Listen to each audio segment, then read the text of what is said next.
Glad to have you with us here on Seahawks Today, powered by Chat Sports. Tyler Jones here. Thanks for stopping by as we are talking the latest with the salary cap. We found out over the weekend that the salary cap for the 2024 NFL season is going to take a significant jump, $30 million to be exact, from a season ago, placing the cap at $255.4 million for the 2024 campaign.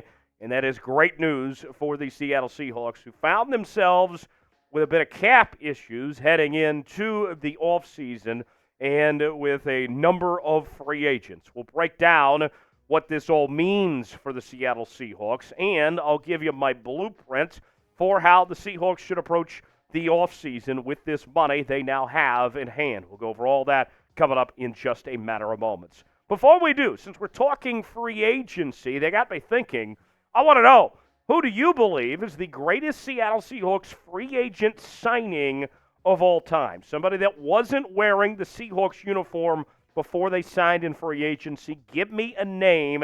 Let us know. No wrong answers, just your opinion. Chime in the comments section and we'll get started with today's show. Three things that you need to know. The cap was originally expected to be $242.5 million. So for the cap to go up all the way to 255.4, you're talking about $13 million more that the Seahawks and other teams weren't expecting to have. So that puts the Seahawks cap space at around $16 million for this upcoming offseason. Remember, they still have plenty of cut casualties to make, so that'll free up a lot of money here in the coming days. The Seahawks have 23 unrestricted and street free agents from this past season's roster. So obviously you can't keep everybody, but now you have some flexibility to try to see what you can work with here at this point. For a team that needs every dollar that they can, the gap that the Seahawks have now is a huge break. It is a sigh of relief that the Seahawks have a little bit more flexibility than they anticipated before. Does it change the overall perspective a lot? Not a lot, but it is significant enough to at least make things easier for the Seahawks going forward. It also means on the flip side, too, that players are going to demand more on the open market as well. The notable free agents for the Seahawks, let's run over that list here real quick. They include Jordyn Brooks at the linebacker spot, Devin Brown at center, Artie Burns at corner, Devin Bush at linebacker, DeeJay Dallas at the running back position. Also, Mario Edwards Jr. at the defensive line spot, Noah Fant at tight end, Phil Haynes at offensive guard, Damian Lewis at offensive guard. You also have Drew Lock at the quarterback spot, Colby Parkinson at tight end, Jason Peters at offensive tackle, Bobby Wagner at linebacker, Leonard Williams on the defensive line, Mike Jackson is a restricted free agent, and Darrell Taylor also a restricted free agent. Those are some of the more notable names on the free agent list. We'll go over my blueprint here in just a moment, but first, want to hear from you guys. Of all those free agents that the Seahawks have heading into this offseason, who is a player that you want to see the Seahawks re-sign? Weigh in the comments section. Give me a name or two that you'd like to see back in a Seahawks uniform in 2024.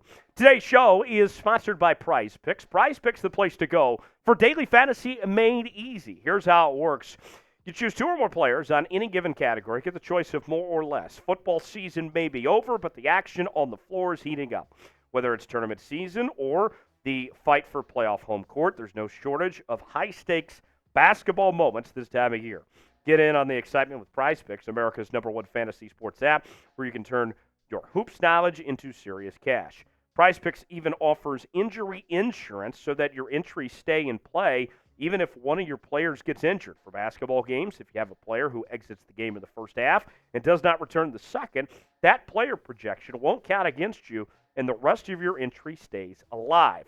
So I'm talking baseball here. I'm looking ahead to the start of the 2024 baseball season, and I got Mookie Betts to have more than 32.5 home runs and Manny Machado to have less than 30.5 home runs. Let's say I put $20 down, both these hit. That turns into $60 on PrizePicks. Play along with me. PrizePicks.com/CLNS, promo code CLNS for a $100 deposit match. I've had a lot of luck lately when it comes to NASCAR on PrizePicks. Play some baseball with me on PrizePicks and see if we could come out on top together. PrizePicks.com/CLNS, promo code CLNS for that $100 deposit match. Now, the approach that I expect to see from John Schneider and this Seahawks organization is to kind of learn from previous mistakes, right? Expect the Seahawks to take a disciplined financial approach. One of the things that you notice with some of the bad teams in the National Football League, a lot of them have a lot of backloaded contracts, a lot of dead money, and we already anticipate that you're going to have to take on a decent chunk of dead money with Jamal Adams, and you don't want that to continue to build up. I don't want to see the Seahawks going forward to backload contracts to pay later, that they take care of business right away when they need to. The blueprint begins with Leonard Williams. Retaining Leonard Williams is priority number one this offseason. And I'll be honest, I would be sick to my stomach if we come back here in a couple of weeks when free agency rolls around and Leonard Williams is not wearing a Seattle Seahawks uniform anymore. You gave up a second-round pick. You gave up a fifth-round pick. And not only that, but you invested in Leonard Williams. He got comfortable in this system. He looked great. He thrived. He was your best player on your defense in the second half of 2023. He's valued at about 3 years, $50 million, 50.16 to be exact. And this is somebody that has been dependable as well. He played in 18 games last season with 5.5 sacks. He's a difference maker. I want Leonard Williams in my team. You've already given up too much that you can't just let him walk away for nothing for what you hoped was a playoff run, even when you made that trade for the Seahawks to get an additional piece for a potential playoff run. Did anyone actually think the Seahawks were going to be a Super Bowl contending team last year? Nobody thought that. What you needed to do with this investment is do something for the long term. This wasn't just about last season. This is about for a long time, and I think that's what you need to realize here with Leonard Williams. Will the Seahawks re-sign Leonard Williams this spring? Let us know what you think. Y for yes, in for no. Chime in the comments section. We are covering the NFL Draft Scouting Combine all week long. We have a team of correspondents covering it for us in Indianapolis here at Chat Sports, and we are going to be all over it, folks. You will not want to miss out. We got in a great sit-down with John Schneider coming your way tomorrow, so stay tuned for that, among other things as well. We are your Seahawks offseason headquarters. Our next milestone is 50.5 thousand subscribers, less than 200 subs away from reaching that milestone. Subscribe now, stay alert. We got you covered here on Seahawks Today with the Scouting Combine all week long. Number 2 in the offseason blueprint, got to figure out what to do at the middle linebacker position. And for the Seahawks, the good news is that they have options, but it's a matter of narrowing them down of what exactly they want to do. Now, I'll say this. Even though they have options, it is still a gamble of what door to open, what door to go through for what Seattle decides to ultimately do. Option number 1 that is getting a lot of momentum, a lot of steam with Mike McDonald coming over from the Baltimore Ravens is him bringing Patrick Queen with him, who's not expected to return to the Baltimore Ravens this offseason. He's projected to get about a 4-year, $71 million deal somewhere, and this would give you a star Pro Bowl linebacker for many, many years to come potentially there. That's one option. Then there's option 2.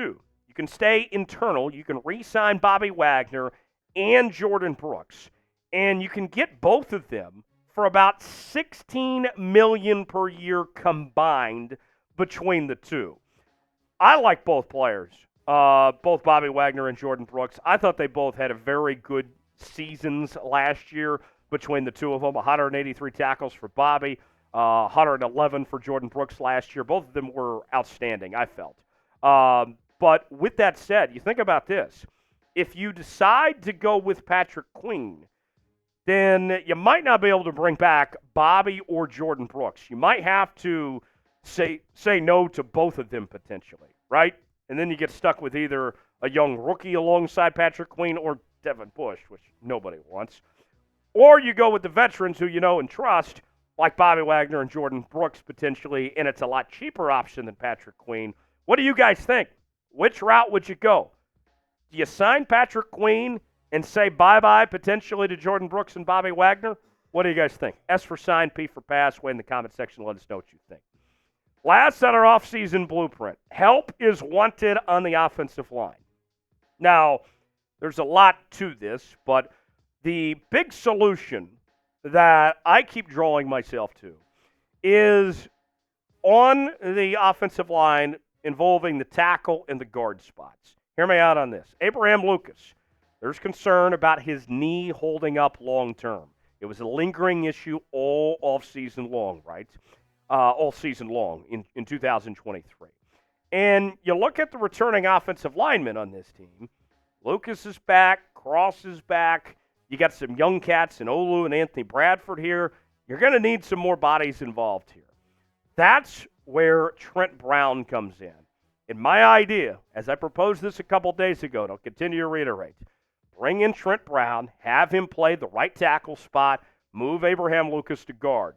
And, you know, one of my loyal viewers on this show, another fat guy, he was saying to me, he said, Tyler, you can't put Lucas at guard. He's too tall. Well, newsflash, the Seahawks don't have a short quarterback. They don't have Kyler Murray playing quarterback here. They got Geno Smith. Geno can stand behind a tall offensive line. He's a big guy. He can take care of himself. So this can work. You can have Trent Brown and Abraham Lucas on the same offensive line as well as Charles Cross on the other side, and all of a sudden you're feeling a whole lot better about yourself. Who's the player the Seahawks should sign? Write in the comments section. Give me a name that comes to mind. We'll see you next time right here on Seahawks Today.